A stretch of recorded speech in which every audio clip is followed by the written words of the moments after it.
আসসালামু আলাইকুম। নতুন আরেকটা পর্ব নিয়ে হাজির হয়ে গেছি। আজকে আমি তৈরি করে দেখাবো কিমা পুরি। এই পুরি আড্ডা আয়োজনে, বিকালের নাস্তায়, চায়ের টেবিলে বৃষ্টির দিনে খুবই ভালো লাগে। আর এছাড়াও আমার ১৫০টা পিঠা রেসিপি আছে। ভালো লাগলে কিংবা আপনাদের পছন্দের আরও রেসিপি পেতে আমার চ্যানেলটিকে সাবস্ক্রাইব করতে ভুলবেন না। পাশে থাকা বেল আইকনটিকে ক্লিক করে নেবেন যাতে নতুন ভিডিও আপলোড দেওয়ার সাথে সাথে পেয়ে যান।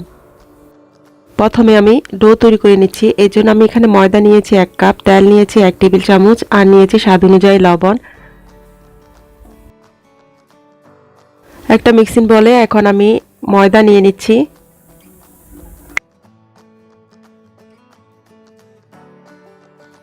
দিয়ে দিচ্ছি স্বাদ অনুযায়ী লবণ, দিয়ে দিচ্ছি তেল। আর এখন তেল, ময়দা আর লবণটাকে দিয়ে মিশিয়ে নিব।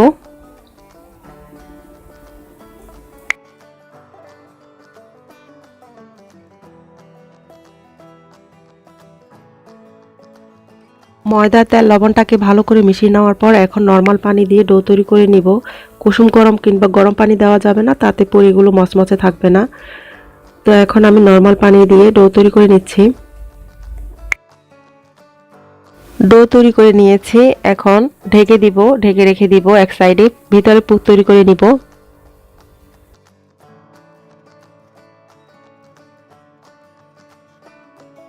এখানে আমি মুরগির মাংসের কিমা নিয়েছি, আপনারা চাইলে গরুর মাংস কিংবা খাসির মাংসের কিমা করে নেওয়া যাবে।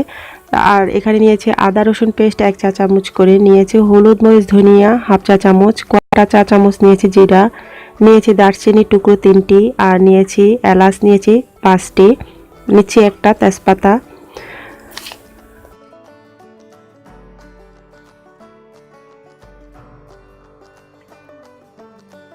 এছাড়াও লাগবে একটা পেঁয়াজ কুচি। 4 টেবিল চামচ তেল দিয়ে দিয়েছি প্যানে। তেলটাকে যখন গরম হয়ে আসবে তখন এলাচি দারচিনি তেজপাতা দিয়ে দিচ্ছি, দিয়ে নেড়ে ছেড়ে নিব কিছুক্ষণ।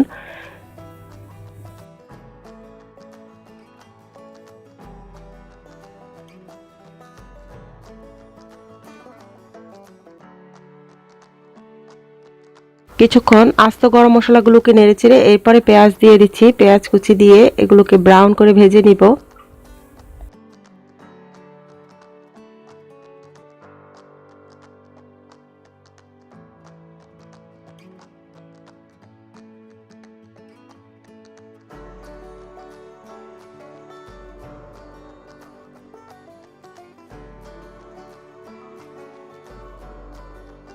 পেঁয়াজটা যখন হালকা ব্রাউন হয়ে ভাজা হয়ে যাবে তখন এতে আমি সামান্য একটু পানি দিব, যাতে করে গুঁড়ো মশলাগুলো দিব পুড়ে না যায়। খুবই সামান্য পরিমাণ পানি দিয়ে দিচ্ছি। এখন এতে দিয়ে দিব আদা রসুন পেস্ট।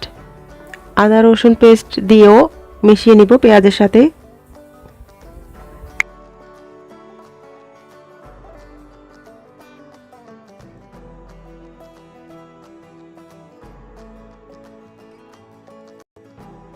আদা রসুন পেস্টকে কিছুক্ষণ পেঁয়াজের সাথে নেড়ে ছেড়ে নেওয়ার পর এখন আমি এতে দিয়ে দিচ্ছি গুঁড়ো মশলাগুলোকে। এগুলোকে দিয়েও মিশিয়ে নিব।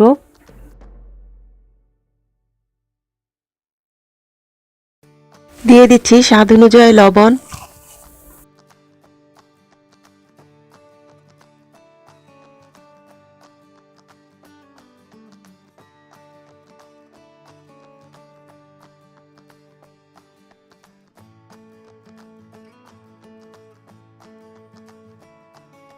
মশলাগুলোকে ভালো করে মিশিয়ে নেওয়ার পর এখন কিমা দিয়ে দিচ্ছি। কিমা কিভাবে তৈরি করবেন তা বলে দিচ্ছি। আমি এখানে মুরগির মাংসের কিমা নিয়েছি। মুরগির মাংসের বুকের অংশ, হাড় ছাড়া মাংস নিয়েছি। নিয়ে শিলপাটায় কিংবা ব্লেন্ডারে মিহি করে নেবেন, তবে কোনো পানি দিবেন না।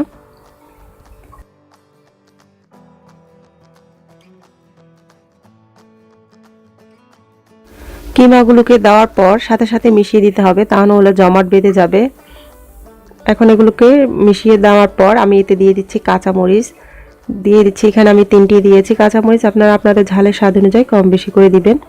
আর এখানে নিয়েছি টমেটো, এটা অপশনাল, আপনারা চাইলে দিতেও পারেন কিংবা না দিলেও কোনো সমস্যা নেই। একটা টমেটো 4 ভাগের 1 ভাগ আমি কুচি করে নিয়ে এখানে দিয়ে দিয়েছি। দিয়ে এখন মিশিয়ে নিচ্ছি।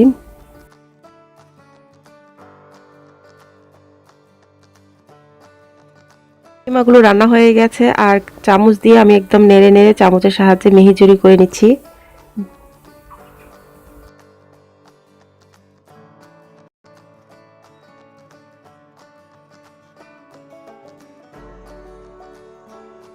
কিমা রান্না হয়ে গেছে, এখন আমি ধনেপাতা দিয়ে চুলার আঁচটাকে বন্ধ করে দিচ্ছি। এখন ঢাকনা খুলে ডোটাকে কিছুক্ষণ মধ্যে ভাগ করে নিব। এখানে আমি 6 ভাগ করে নিয়েছি, 6টা বানাবো 1 কাপে। আপনারা চাইলে ছোট কিংবা বড় করতে পারবেন এর থেকে। প্রথমে আমি একটা ডোকে নিয়ে এভাবে বেলে নিচ্ছি, ছোট করে বেলে নিব, নিয়ে ভিতরে পুর দিয়ে দিব। এখন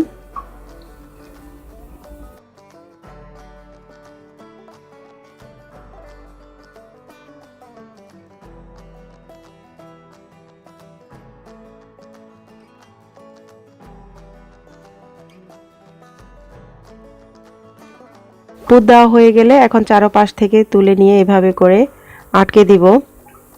আটকে দিয়ে ভালো করে আটকে দিয়ে এগুলোকে টুইস্ট করে নিয়ে এভাবে করে লাগিয়ে দিব। এখন আমি হাত দিয়ে চেপে চেপে এগুলোকে একটু বড় করে নিচ্ছি।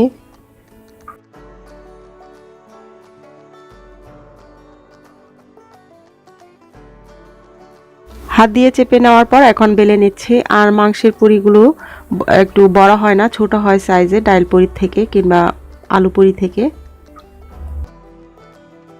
কিংবা আপনারা চাইলে একটা ডোকে নিয়ে আঙ্গুল দিয়ে এভাবে করে করে চেপে চেপে বাটির মতো করে নিতে পারবেন। করে নিয়ে ভিতরে পুর দিয়ে দিব।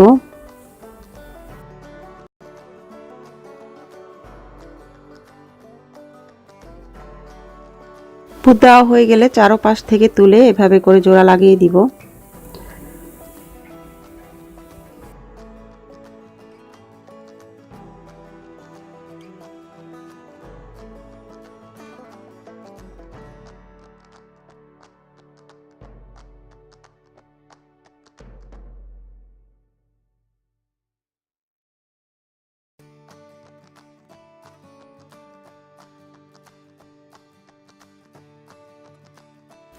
হাত দিয়ে চেপে চেপে এখন এটাকে বড় করে নিচ্ছি। আপনারা চাইলে বেলুন দিয়েও করতে পারবেন।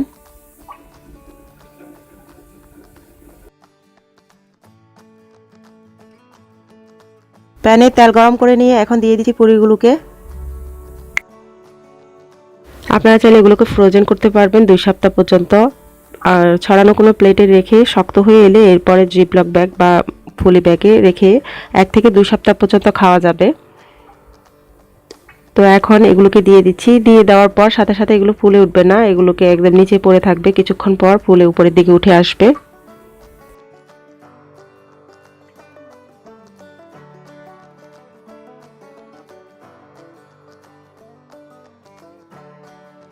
এখন আমি তেল তুলে তুলে দিচ্ছি যাতে করে ফুলতে সাহায্য হয়।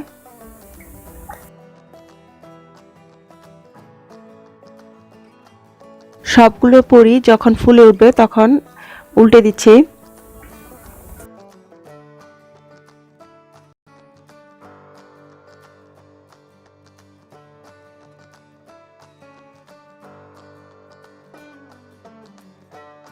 দোনো পাশ ভালো করে হালকা ব্রাউন করে ভাজা হয়ে গেলে এখন তুলে নিচ্ছি তেল ঝরিয়ে টিস্যু তাওয়ালের উপরে, এতে করে এক্সট্রা তেলটাকে চুষে নিবে।